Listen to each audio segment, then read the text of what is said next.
The global elite have gold, and you talk about how they won't confiscate it. He goes on to say, then when the dollar is either hyperinflated or replaced with some other currency or even a cashless chip, won't they be determined to keep down the value of gold by controlling the printing and availability of the new money, just as they are doing now with our dollar? They don't want gold to be the new money, do they? Anyone who has gold will be their enemy, so who will buy it then? There will always be a market for gold. If any of you have ever lived in a country that had black markets, which I have, several of them, there is always a market for something, and gold included, whether it's cigarettes or alcohol or drugs.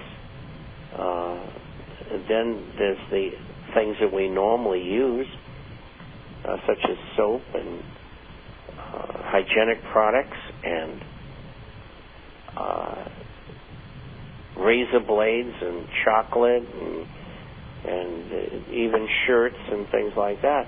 And so there's always a place to trade your gold for something. It might be even food. And so all these people who try to do mental gymnastics and say, well, there's not going to be anybody there's not going to be any coin stores open. Well, how do you know that? We don't know that. I mean, there may be hyperinflation or terrible deflation, and all the coin stores still may be open. And there will be buyers. So, it's really a misnomer. Well, Bob, he puts in here also especially numismatics, an American product. Bob, after they confiscated gold in 1933, they still traded numismatic coins. I mean, there were coin stores in this country. You could still collect collectible coins. Coins were rare and exempt. Coins of rare and unusual value were not confiscated. They were exempt from confiscation. So they were still trading. They had to bring them in and so forth. And certainly there wasn't 5,000 dealers across the country at that point in time. So, I mean, things still traded. I mean, there's still going to be buyers for your gold coins. The only market that might be a little bit tougher will be the rare coins, the true rare coins. That $250,000 coin that is sitting in Michael Jordan's vault because he's collecting coins and he wanted that one special coin. And people are willing to hold that coin. They don't care if the price goes up or goes down. They're holding the coin for the beauty of that coin and the history behind it and so forth. Totally different group of people. So there will always be a market for your gold. And Bob, I answered a question today too. Someone had written to someone about the ideas of a coin collector, and the comment by the collector was, well, you have to get the rare and unusual coins, and that's where the real collector market is. And that's not true. And he said that the graded coins today are not much different than the other coins, and that's not true either. I mean, those coins are guaranteed by the people who rate them. And so there's a lot of misinformation out there, even by people who have some knowledge of the coin business. Numismatic coins will always be with us. Bullion coins will too. But in times when we don't have strife, in other words, there's not a war going on in your country, numismatic coins will hold their premium value. There's absolutely no question. And they always have. And so these people are wrong. Absolutely wrong, especially now that we have graded coins. We haven't had when did they start grading, in 1980? No, it was before that. I don't know the exact I can't remember. Date, but it wasn't that. I had a conversation with David Hall, who I know quite well, I've known him for 40 years, him and Van Simmons. In fact, Van Simmons used to be a client of mine. And I remember when they started that movement into doing the grading on coins. And, yeah, because it was I didn't think anything was significant at the time, but as I look back, it certainly was. Well, sure, because the grading of the coins were all based on opinions, and you had such a wide degree of varying opinions on what a coin was being graded at. But what people don't understand is we're in a very, like you mentioned too, Bob, we're in a piece of time where the large majority of your portfolio should be gold.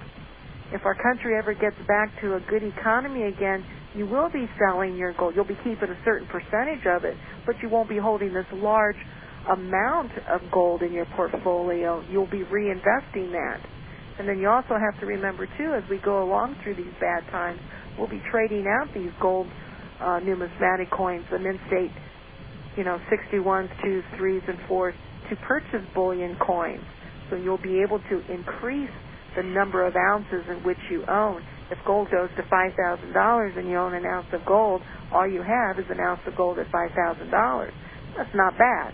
But if you have a numismatic coin, you might be able to have a $20,000 coin in which you'll be able to trade and get 4 ounces for. So that's the plan, and in theory, it works. It works. And I felt that way for a long, long time. And there's not many people in the financial business that's been close to coins much longer than I have, and stocks as well, of course. And that's 50 years. And most people I know who are that age are dead. That person who went into that local coin store, it was in Tampa. Gee, I was on a program there the other day, and they were telling me that crime is really moving up there. And all along that Gulf Coast, which never had a lot of crime before, people are coming over from the Miami area. In fact, I talked to somebody today in that area, and they told me that a pharmacy, and this shows you how brazen these people are, they just smashed the front windows out of the pharmacy and tried to go in and get the kind of drugs that drug people want, and because I don't even know what they are. And so the owner happens to be a person who's a weapons collector, and I happen to know this guy. And he told the police, the police came, and they said, look, I'm not going to let anybody get in here. And he stayed, this was at about 11 or 12 o'clock at night, he stayed in front of his pharmacy with an AK-47 and 10 30-shot clips. And the police didn't take any exception to it. But that's the kind of thing that's going on in the former places that didn't have a lot of crime. As unemployment goes up, it's going to get worse. And then you have this drug equation, and that's going to get worse. So those of you who don't have a method of defending yourself had better think about it. You had mentioned Arizona, and you have Joe Arpaio out there, who's the sheriff, and I saw that some of his power, I just saw the headline. I don't know if you were able to read it, Bob, why or what. Yeah, I know what he did. Away.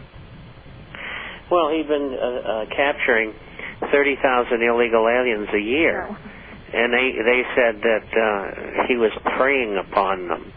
Well, did it ever occur to our president, who made this order for him to cease and desist, did it ever occur to them that they were in the country illegally? Yeah. No, that never occurs to them.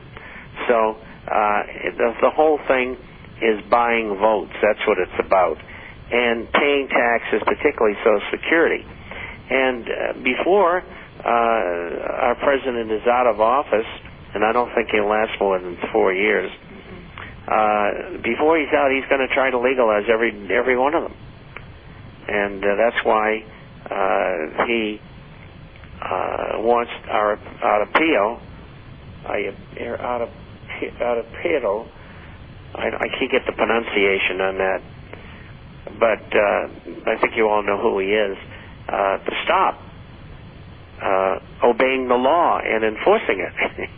The United States has gone upside down. It's crazy. It's absolutely incredible. Unbelievable. I mean, I would have never thought I would have saw the country go to such depths. And I don't think it's even started yet.